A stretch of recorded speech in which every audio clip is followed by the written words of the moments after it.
Hello everyone. G20 में एक सबसे बड़ा बदलाव, एक यूनियन को G20 में जो है वो शामिल कर लिया गया है। यानी एक नया मेंबर जो है वो जुड़ गया है। हम ये जानेंगे कौन सा वो मेंबर है, क्या इंडिया को फायदा होगा उस नए एक मेंबर से जुड़ जाने से, कौन से ऐसे देश हैं जो इसके फेवर में हैं, कौन से ऐसे देश हैं जिसको ये फैसला नहीं पसंद आ रहा है। ये सारी चीजें हम आज के सेशन में जानने वाले हैं। आपके एग्जाम के लिए बेहद जरूरी ये सेशन होने वाला है। मेरा नाम पिंकी है, मैं आप सभी का बहुत बहुत स्वागत करती हूँ। अगर आप मुझे पहली बार देख रहे हैं तो करंट अफेयर्स में आपको पढ़ाती हूँ। शुरू करते हैं बिना किसी देरी के। सो आप देख सकते हैं अलग अलग न्यूज़पेपर्स जो हैं सुबह से ही इस न्यूज़ को कवर करने लग रहे हैं कि जैसे ही आप सभी को पता है आज 9 सितंबर है, आज से ही दिल्ली में जो G20 की मेन मीटिंग है वो शुरू हो गई है, जिसमें बहुत ही इंपॉर्टेंट जो है फैसले लिए जाएंगे आज और कल में।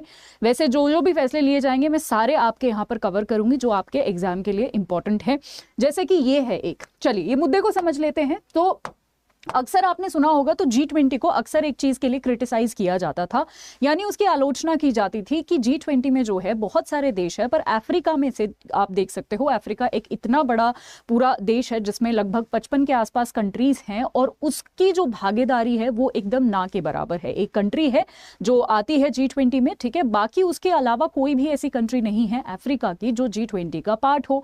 तो इस चीज को लेकर जो है G20 को हमेशा से क्रिटिसाइज किया जाता है, ठीक है। सो यहाँ पर आप देख सकते हैं और इसी चीज को जो है क्योंकि हमारे पास इस साल अध्यक्षता थी, प्रेसिडेंसी थी, तो हमें जो है एक मौका मिलता है जो होस्ट कंट्री होती है उसको कि वो अपने जो है कुछ चीजें अपने हिसाब से कर सकती है। और इसी मौके को यूज करते हुए हमने जो है ये बोला है, हमारे प्राइम मिनिस्टर साहब के ये सीधे सीधे वर्ड हैं कि G20 जो है वो G7 की तरह नहीं है। वो एक ऐसा ग्रुप है, G7 यानी वो 7 देश जहां पर सिर्फ और सिर्फ डेवलप्ड यानी विकसित देश शामिल है।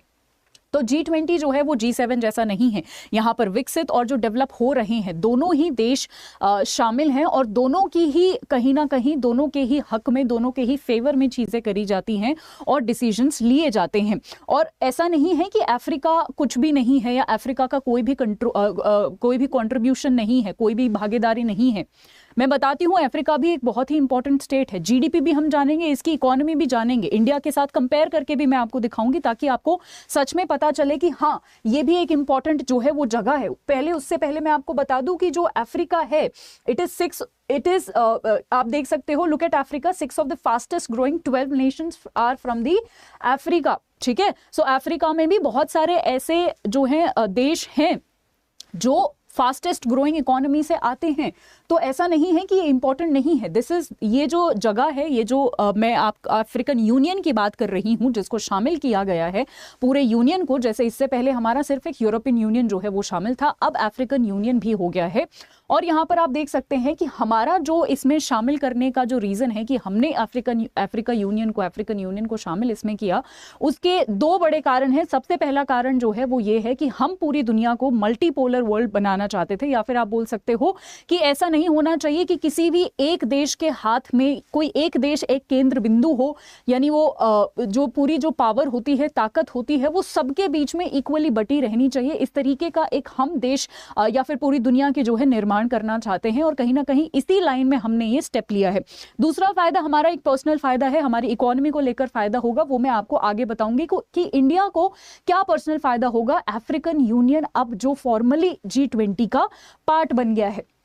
चलिए इससे पहले मैं आपको यहाँ पर एक मैप दिखाना चाहती हूँ जिससे कुछ चीजें समझाऊंगी मैं आपको। आज तक अगर आपने देखा हो तो बहुत सारी ऐसी कंट्रीज हैं, आप सभी को पता है यूएस को हम सुपर पावर कहते हैं, कहीं ना कहीं बहुत सारी कंट्रीज यूएस की तरफ हैं, ठीक है, और बहुत सारी कंट्रीज कहीं ना कहीं यूएस को फेवर करती हैं। तो यूएस आप यहाँ पर देख सकते हैं, जैसे फॉर एग्जांपल ये वाला हो गया साउथ अमेरिका, ऑफ कोर्स ये यूएस को ही फेवर करता है, कहीं ना कहीं उसके ही साइड है।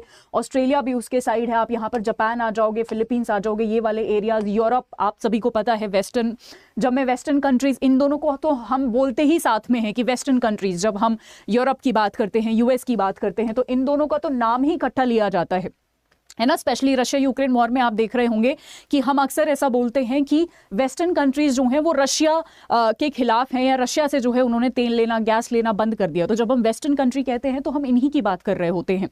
तो कहीं ना कहीं पावर जो है वो एक देश या एक ग्रुप की तरफ जो है ज्यादा है, और इसी को हम कहीं ना कहीं चेंज करना चाहते हैं। एक ऐसा देश हमने ढूंढा है जो कहीं ना कहीं न्यूट्रल है, ठीक है, वो हमने कभी भी नहीं सुना कि अफ्रीका जो है वो यूएस के साथ है या यूएस जो है अफ्रीका में बहुत सारी चीजें कर रहा है। तो एक न्यूट्रल स्टेट हमने ढूंढा है जो न्यूट्रल होने के साथ साथ ग्रो भी कर रहा है, अपनी इकोनॉमी भी ग्रो कर रहा है। बहुत सारे इसमें भी ऐसे देश हैं जो बहुत अच्छी स्पीड से ग्रो कर रहे हैं, ना ये पॉपुलेशन वाइज कम है, पॉपुलेशन में भी ये ठीक ठाक ग्रो कर रहा है। तो हर एक एंगल से कहीं ना कहीं अफ्रीका एक ऐसी जगह है जो धीरे धीरे ग्रो कर रहा है और हमारे लिए एक बहुत अच्छा फ्यूचर में ये मित्र साबित हो सकता है। हालांकि चाइना का भी यहाँ पर एक एंगल है जो भी मैं आपको एंड में बताऊंगी, और आपसे एंड में एक बहुत ही इंटरेस्टिंग सवाल भी पूछूंगी जिसका जवाब आपसे मुझे कमेंट सेक्शन में चाहिए। चलिए आगे कुछ यहाँ पर फिगर्स मैं आपको दिखा देती हूँ ताकि आपको थोड़ा सा अंदाजा हो जाए। सो अभी प्रेजेंटली G20 में हमारे, अगर मैं पॉपुलेशन की बात करूँ तो वो 65% के आसपास पॉपुलेशन आती है अभी प्रेजेंट के G20 में। अगर हमारा ये अफ्रीका भी आ गया तो 85% ग्लोबल ऐसे सिटीजन्स हो जाएंगे जिनकी डिमांड्स को हम पूरा करने में सक्षम रहेंगे, जिनकी डिमांड्स हम पूरा कर सकते हैं। सो ये 80% जो है एक काफी बड़ा नंबर है, राइट। अब ऐसा नहीं है जैसा मैं शुरू से बोल रही हूँ कि इकोनॉमी में भी जो है अफ्रीका बहुत पीछे है, नहीं। आप यहां पर देख सकते हैं कि अगर मैं नॉमिनल जीडीपी की बात करती हूं तो $3.14 ट्रिलियन जो है वो अभी अफ्रीका की यहां पर जीडीपी है। वहीं अगर मैं इंडिया के साथ कंपेयर करके दिखाऊं तो हम यहां पर ये चल रहे हैं 3.74 ट्रिलियन हमारी जीडीपी है। तो ऐसा नहीं है कि ये लोग बहुत पीछे हैं। तो इकोनॉमी के टर्म्स में भी ये जो है एक अच्छा ग्रो कर रहे हैं और फ्यूचर में ये भी प्रेडिक्ट किया जा रहा है कि ये बहुत अच्छा ग्रो करेंगे, अफ्रीका जो है अच्छा ग्रो करेगी।